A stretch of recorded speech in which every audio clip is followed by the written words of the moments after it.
students, I'm back with another video on chapter number 1, management. In my previous video we have talked about meaning of management. That if you have not seen my previous video, please check it out. That एक बार मैं फिर भी recap दे देती हूँ. Management basically means to manage the resources of the organization. What are the resources? Man, money, material and methods. So to manage is basically management is managing the man, money, material and method. Then we did the concept of management that include process, efficiency and effectiveness, objective of, and in this video we are going to talk about the features of management, its significance and its functions. We start with the features of management. Management basically means to manage the resources so we can achieve our objective effectively and efficiently. तो management का meaning होता है कि अपने resources को effectively use करना ताकि हम अपने ऑब्जेक्टिव को अचीव कर सकें. So what are the features of management? Management के फीचर्स क्या होते हैं? This is very important question. Case study में आपसे कोई एक फीचर पूछा जा सकता है और आपको उसको आइडेंटिफाई करना होगा. सो इट्स वेरी इंपॉर्टेंट कि आप सारे फीचर्स को करिए. The first feature is goal oriented. Goal का मतलब होता है हमारा ऑब्जेक्टिव, द एंड रिजल्ट. तो management always focus on the goal.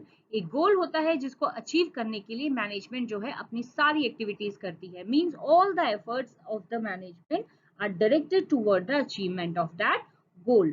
So management is a purposeful activity and the main purpose is to achieve the goal. Next point is pervasive. Pervasive means universal. So management is a universal process, means management is not only required in business units, it is required at all the places, whether they are social, educational or even in hospital. Management वहाँ भी होती है. तो management is a universal means इसकी जरूरत हर जगह पर और हर लेवल पे पड़ती है. There are many levels of management like top management, middle level management, low management. तो मैनेजमेंट की जरूरत हमें हर जगह पर और हर तरह के इंस्टीट्यूट में पड़ती है. अगर हम अपने घर में भी देखें तो घर में भी हम छोटी छोटी चीजों को भी मैनेज करते हैं अगर हमें सक्सेस को अचीव करना है. तो परवेसिव मींस यूनिवर्सल जो होता है. मैनेजमेंट जो है यूनिवर्सल एप्लीकेबिलिटी है, हर जगह इसका एप्लीकेशन होता है. The third feature is multi dimensional. Multi dimensional का मीनिंग होता है that management is not only concerned with people, it is also concerned with work, it is also concerned with the operations. तो multi dimensional का मतलब होता है the management basically is not only concerned with people, it's not only the art of getting work done through people. लोगों को तो manage करना ही है लेकिन हमें बाकी चीजों को भी मैनेज करना है. जैसे फॉर एग्जाम्पल आपके स्कूल में अगर फंक्शन होता है तो वहां पे बहुत सारे काम होते हैं एनुअल फंक्शन में, जैसे क्या क्या परफॉर्मेंस होंगी, चीफ गेस्ट कहाँ आएंगे, डेकोरेशन वगैरह देखना. This is work. तो इसको भी देखती है हमारी जो मैनेजमेंट है. फिर वो ऑपरेशंस को भी देख रही है, यानी जब जब जब हमारा ये इवेंट हो रहा है तो उस समय कोई इशू ना आए, सब कुछ स्मूथली चले. अगर मान लो साउंड सिस्टम में कोई प्रॉब्लम आ गई है, उसके ऑपरेशंस में कोई प्रॉब्लम आ गई है, तो वहां भी मैनेजमेंट जो है एक प्लान बी बना के चलेगी. तो मैनेजमेंट का, और वहां पे लोगों को भी हैंडल करेगी. तो बेसिकली मैनेजमेंट जो है it touch each and every aspect of business, यानी ये हर चीज से रिलेटेड होती है. ये it's not only confined to people, ये हर चीज को टेक केयर करती है. The fourth point is continuous. Management is not a one time activity, it is a continuous process. आपके स्कूल में जो मैनेजमेंट है या किसी बिजनेस में जो मैनेजमेंट होती है उसकी जो एक्टिविटीज है, जैसे प्लानिंग है, ऑर्गेनाइजिंग है, डायरेक्टिंग है, ये जो प्रोसेस करती है वो बैक टू बैक रिपीट होता रहता है. तो it is a continuous process. It's not a one time activity कि आपने एक बार मैनेज कर दिया और काम खत्म. No, you have to manage it on regular basis. Now we talk about the fifth point. The fifth point is group activity. Management basically means to create the teamwork and coordination. Management लोगों से deal करती है, ये group activity में deal करती है. It is a social process. ये लोगों से काम करवाती है और बेसिकली उन लोगों के बीच में कोऑर्डिनेशन को एस्टैब्लिश करती है. तो it encourage the team work and leads to coordination. The next is dynamic function. What is the meaning of dynamic? Dynamic means to change according to environment, यानी चेंजेस लाना एनवायरमेंट के हिसाब से. मान लीजिए जीएसटी आया या डीमोनेटाइजेशन आया, तो ये जो फैक्टर्स चेंज होते हैं, हमारा इन फैक्टर्स के ऊपर कोई कंट्रोल नहीं है। अब इन्हीं फैक्टर्स के अकॉर्डिंगली हमें अपने बिजनेस में चेंज करने पड़ेंगे। और ये चेंजेस कौन लाता है? ये चेंजेस मैनेजमेंट लाती है। तो management basically prepare the business organization to adept the changes happening around the business. Business के आसपास जो चीजें चेंज हो रही हैं, हम जैसे मान लीजिए मैं आपको एग्जांपल देती हूँ, पहले हम टीचिंग कैसे कर रहे थे? ब्लैक बोर्ड व्हाइट बोर्ड के थ्रू हम टीचिंग कर रहे थे। बट अभी क्या हुआ कि लॉकडाउन हो गया, सिचुएशन ऐसी हो गई कि हम लोग घर में ही रह गए। तो अब लेकिन टीचिंग लर्निंग जो प्रोसेस है it is still going on. तो स्कूल्स क्या हो गए? डायनेमिक हो गए। यानी उन्होंने सिचुएशन के हिसाब से टीचिंग लर्निंग का जो पैटर्न है वो चेंज हो गया है, वो डिजिटलाइजेशन हो गया है। वो पूरा कैसे चल रहा है? ऑनलाइन के थ्रू चल रहा है। तो ये एक डायनेमिक फीचर है और ये सब कौन करता है? Management. Next is and the last is intangible force. Management जो होती है वो एक इनटेंजिबल फोर्स है, means it can not be seen. आपको मैनेजमेंट दिखाई नहीं देगी, but you can feel the presence of management. मान लीजिए आप किसी स्कूल में जाते हैं बोर्ड का एग्जाम देने, और वहां पर रोल नंबर्स की जो है वो स्लिप्स नहीं लगी हुई है, क्लासरूम के बाहर क्लासरूम नंबर्स नहीं लिखे हुए। आप रिसेप्शन पे पता करने गए कि आप कौन से रूम में आपका रोल नंबर है, तो वहाँ रिसेप्शनिस्ट नहीं है। तो आप क्या बोलेंगे? आप यही बोलेंगे कि school is not properly manage. यानी आपने वहां पर फील किया कि मैनेजमेंट अच्छा नहीं है। तो मैनेजमेंट की जो प्रेजेंस है वो आपको दिखाई दे जाएगी किसी भी जगह पर जाते ही। घर में भी हम छोटी छोटी चीजों को मैनेजमेंट है जो हमारा विजिबल होता है। तो management is a intangible force जो आपको दिखाई नहीं देगी, बट इसकी प्रेजेंस जो है आपको फील होगी। तो these were the features of management. I hope these features are clear कि ये purposeful है, universal है, multi dimensional है, continuous है, चलती रहेगी, group activity है, because management is the art of getting work done through others। तो लोगों से काम करवाती है, उन्हें आपस में कोऑर्डिनेट करती है। ये डायनेमिक फंक्शन है, ये फर्म को रेडी करती है जो चेंजेस हो रहे हैं उन्हें एक्सेप्ट करने में। फिर ये इंटेंजिबल है, इसकी जो प्रेजेंस है वो देख नहीं सकते, but it can only be experienced and failed. I hope these points are clear. We move forward.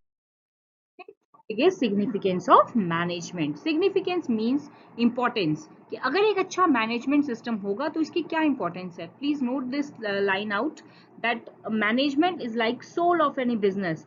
जैसे एक body is dead without soul, in the similar way a business is also dead without a good management. अगर business का management अच्छा नहीं है तो business जो है वो लॉन्ग टर्म तक सर्वाइव नहीं कर पाएगा। तो इसकी जो इंपॉर्टेंस की पॉइंट्स हैं these are as follows. The first is help in achieving group goal. हर ऑर्गेनाइजेशन का कुछ गोल होता है, and the management basically all the activities in management ensure that we achieve the group goals by satisfying the individual goals. बहुत सारे लोग काम कर रहे हैं किसी भी ऑर्गेनाइजेशन में, उन सबके एफर्ट्स को मिलाकर हम अपने ग्रुप गोल को अचीव करें। Next function, next significance of management is it increase the efficiency of employees. Yes, the management knows that efficient and the satisfied employees are the assets of any organization.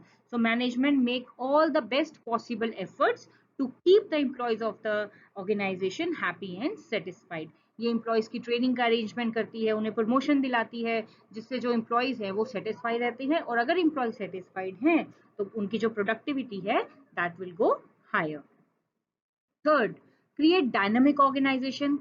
If the management is effective, it will keep growing and changing according to the need of changing environment. हमारा जो outside environment है ये change हो रहा है, government policies change होती रहती हैं, आए दिन कुछ ना कुछ चेंजेस आते हैं, कभी जीएसटी आ गया, कभी डीमोनेटाइजेशन हो गया। तो इन चेंजेस के हिसाब से हम अपने बिजनेस को भी चेंज करते रहें। फॉर एग्जाम्पल आजकल का टाइम है ऑनलाइन टीचिंग का, तो ये सब चीजें मतलब डायनेमिक मीन्स हम भी चेंज हो रहे हैं according to the changing environment. और ये चेंजेस जो है मैनेजमेंट रेडी करती है ऑर्गेनाइजेशन को कि वो एम्प्लॉयज को कि वो इन चेंजेस को अडेप्ट कर सके। उन्हें ट्रेनिंग प्रोवाइड की जाती है ताकि वो डायनेमिक बन सके। Next point is help in achieving personal objective. When a person join any organization, they have some, he might have some personal objective. जैसे अगर मैं स्कूल में जॉब कर रही हूँ तो मेरा पर्सनल ऑब्जेक्टिव हो सकता है कुछ कि I need to earn money, या आई नीड टू मतलब मुझे I need to just gain my knowledge. तो हर इंसान जब किसी न किसी ऑर्गेनाइजेशन से जुड़ता है तो उसका एक पर्सनल ऑब्जेक्टिव होता है। तो ऑर्गेनाइजेशन के लिए बहुत जरूरी है कि अपनी ऑर्गेनाइजेशन के ऑब्जेक्टिव के साथ साथ हम उस इंडिविजुअल के ऑब्जेक्टिव को भी रियलाइज करें, उसे भी समझें और अपने एम्प्लॉयज को सेटिस्फाइड रखें। Next point is and the last is help in development of society. पूरी सोसाइटी की डेवलपमेंट में हेल्प करती है मैनेजमेंट। हमने पढ़ा था कि मैनेजमेंट का एक ऑब्जेक्टिव होता है सोसाइटी की डेवलपमेंट करना। जैसे मान लीजिए मैं आपको एग्जांपल देती हूँ, गवर्नमेंट ने लॉन्च किया डिजिटल इंडिया प्रोग्राम, यानी कैशलेस इकोनॉमी को प्रमोट करना। तो बहुत सारे ऐसे ऐप आ गए मार्केट में, जैसे पेटीएम है या जियो मनी है या एयरटेल मनी है। तो ये इस तरह की कंपनीज ने ऐप लॉन्च किए। तो ये क्या है एक्चुअली, ये प्रमोट कर रहे हैं गवर्नमेंट के डिजिटल इंडिया प्लान को। या गवर्नमेंट ने स्वच्छता अभियान लॉन्च किया। तो जो कॉर्पोरेट वर्ल्ड है वो भी ये एक्टिविटीज करता रहता है गवर्नमेंट की इन प्रोग्राम्स को सक्सेसफुल बनाने में। तो जब ऑर्गेनाइजेशंस या बिजनेस यूनिट जो होती हैं इस तरह के इवेंट्स में पार्टिसिपेट करती हैं, तो वो सोसाइटी की डेवलपमेंट करने में हेल्प करते हैं। So these were the features of significance of management. I hope this point is clear. Next we talk about functions of management. Management बहुत सारे फंक्शंस परफॉर्म करती है, जो हमने प्रोसेस में ऑलरेडी ये फंक्शंस पढ़ चुके हैं। एक्चुअली जितने भी फंक्शंस अब हम करेंगे ये सारे आगे जाके डिटेल में चैप्टर्स हैं पूरे। यहाँ पर हमें सिर्फ इनका एक मीनिंग करना है। और जो ये सीक्वेंस हम फॉलो करेंगे, we have to make ensure not to disturb this sequence. इस सीक्वेंस को एज इट इज हमें फॉलो करना है। यानी सबसे पहले मैनेजमेंट क्या फंक्शन परफॉर्म करती है? The first function of management is planning. Planning is deciding in advance what to do, how to do, who will to do, कब करना है, क्या करना है, पहले से ही चीजों को सोच के रख लेना। बिजनेस में बहुत सारी एक्टिविटीज होती हैं, तो पहले ही हम प्लान कर लेते हैं। It is a thinking before action. पहले ही प्लान कर लो कब करेंगे, कैसे करेंगे, इससे हमारी जो चीजें हैं वो बेटर होंगी। So planning bridges the gap from where we are and where we want to go. बस यहाँ पर आपको मीनिंग लिखना है 4 to 5 लाइन्स में प्लानिंग का। नेक्स्ट फंक्शन प्लानिंग के बाद जो नेक्स्ट फंक्शन मैनेजमेंट करती है that is organizing. Organizing basically एक फ्रेमवर्क तैयार किया जाता है ऑर्गेनाइजिंग में, और सारी एक्टिविटीज उसी फ्रेमवर्क के अंडर परफॉर्म की जाती हैं। कैसे फ्रेमवर्क, कैसे एक स्ट्रक्चर बना दिया जाता है कि हमें कितने डिपार्टमेंट होने चाहिए, उस डिपार्टमेंट का हेड कौन होगा, उस डिपार्टमेंट के अंडर कितने एम्प्लॉयज की जरूरत है, जो हेड है उनकी पावर्स क्या होंगी, एम्प्लॉयज की पावर्स क्या होंगी। तो ये सारी चीजें जो है ऑर्गेनाइजिंग में डिसाइड की जाती हैं। तो organizing is basically deciding the structure of the organization, कि कितने लोग चाहिए, कितने डिपार्टमेंट्स होंगे, उस डिपार्टमेंट के अंदर कितने एम्प्लॉयज चाहिए, उनकी पावर्स, उनकी लिमिटेशंस, उनकी अथॉरिटीज, ये सब हम ऑर्गेनाइजिंग में डिसाइड करते हैं। जैसे चेस का जो हम गेम खेलते हैं, it is a very good example of organizing. Everything is so organized. The player know the limit of each and every, कि हमारा जो सिपाही है वो कितना चलेगा, घोड़ा कितना चलेगा हमारा। तो ये सारी एक्शंस जो है हमारे ऑलरेडी ऑर्गेनाइज्ड हैं। हमें पता है हमारा घोड़ा जो है वो 2.5 कदम चलेगा। तो everything it is a very good example of organizing. ऐसे मैनेजर भी हर किसी का रोल डिफाइन कर देता है, हर किसी को पता है कि मेरी क्या लिमिट्स हैं। ये ऑर्गेनाइजिंग में ही किया जाता है।